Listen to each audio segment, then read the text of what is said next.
7장. 이는 이 멜기세덱은 살렘 왕이요 지극히 높으신 하나님의 제사장이었기 때문입니다. 그는 여러 임금을 쳐서 죽이고 돌아오는 아브라함을 만나 그를 축복해 주었습니다. 아브라함도 모든 것의 10분의 1을 그에게 주었습니다. 먼저 그의 이름을 번역하면 의의 왕이요 또한 살렘 왕으로 평화의 왕을 뜻합니다. 그는 아버지도 없고 어머니도 없고 족보도 없고 시작한 날도 없고 생명의 끝도 없었으나 하나님의 아들과 같이 되어 계속 제사장으로 남아 있습니다. 이 사람이 얼마나 위대했던가를 생각해 보십시오. 그에게 조상 아브라함까지도 노획물 중 10분의 1을 주었습니다. 레위의 자손 중에서 제사장이 되는 사람에게는 율법에 따라 백성들, 곧 자기 형제들로부터 그들이 비록 아브라함의 자손이라 할지라도 10분의 1을 받으라는 규정이 있었습니다. 그러나 그의 족보가 레위 족속에서 오지 아니한 멜기세덱은 아브라함에게서 10분의 1을 받았으며 하나님의 약속을 받은 그를 축복했습니다. 모든 모순에도 불구하고 낮은 자가 높은 자의 축복을 받은 것입니다. 또 한편에서는 죽을 수밖에 없는 인간들이 10분의 1을 받지만 다른 한편에서는 성경에 아직도 살아있다고 증언되고 있는 사람이 10분의 1을 받습니다. 말하자면 10분의 1을 받는 레위조차도 아브라함을 통해서 10분의 1을 바친 것입니다.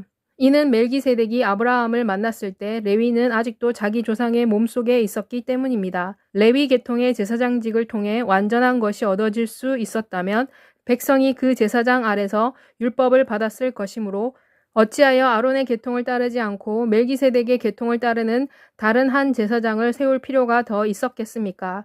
이는 제사장 직분이 바뀌면 율법의 변화도 필요하기 때문입니다.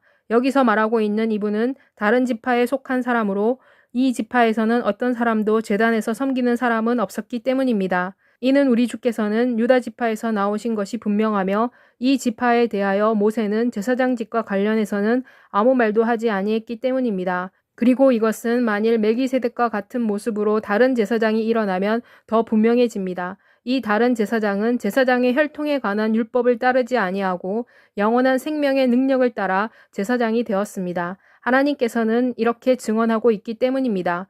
너는 멜기세덱의 계통을 따른 영원한 제사장이다. 한편으로는 옛 계명은 연약하고 무익함으로 폐지되었습니다. 이는 율법은 어떤 것도 온전하게 하지 못했기 때문입니다. 다른 한편으로는 더 나은 소망이 생기게 되었습니다. 이것을 통해 우리는 하나님께 가까이 갑니다. 그리고 예수께서 하나님의 맹세 없이 제사장이 되신 것이 아닙니다.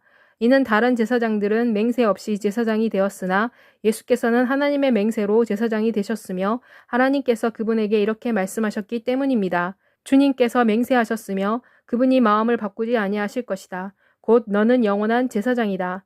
이 맹세 때문에 예수께서 더 나은 언약의 보증인이 되셨습니다. 또한 많은 제사장들이 있었는데 이것은 죽음으로 인하여 그들이 제사장 직분을 계속할 수 없었기 때문이었습니다. 그러나 예수께서는 영원히 살아계심으로 영구적인 제사장직을 지니고 계십니다. 그러므로 예수께서는 그분을 통해 하나님에게로 나아오는 사람들을 온전히 구원하실 수 있습니다. 이는 그분께서 항상 살아계셔서 그들을 위해 중재하시기 때문입니다. 이는 이러한 대제사장은 우리에게 합당하시기 때문입니다. 그분께서는 거룩하시고 순수하시고 순결하시고 죄인들에게서 떠나 계시고 하늘보다 높이 되신 분이십니다. 그분께서는 다른 제사장들처럼 먼저 자신의 죄를 위해 다음에 백성의 죄를 위해 날마다 제물을 드릴 필요가 없습니다. 이는 그분께서 자신을 제물로 바치셨을 때 모든 사람을 위해 단번에 제사를 드렸기 때문입니다. 이는 율법은 약점이 있는 사람들을 제사장으로 세웠으나 율법 후에 온 맹세의 말씀은 영원히 온전케 되신 아들을 제사장으로 세우셨기 때문입니다.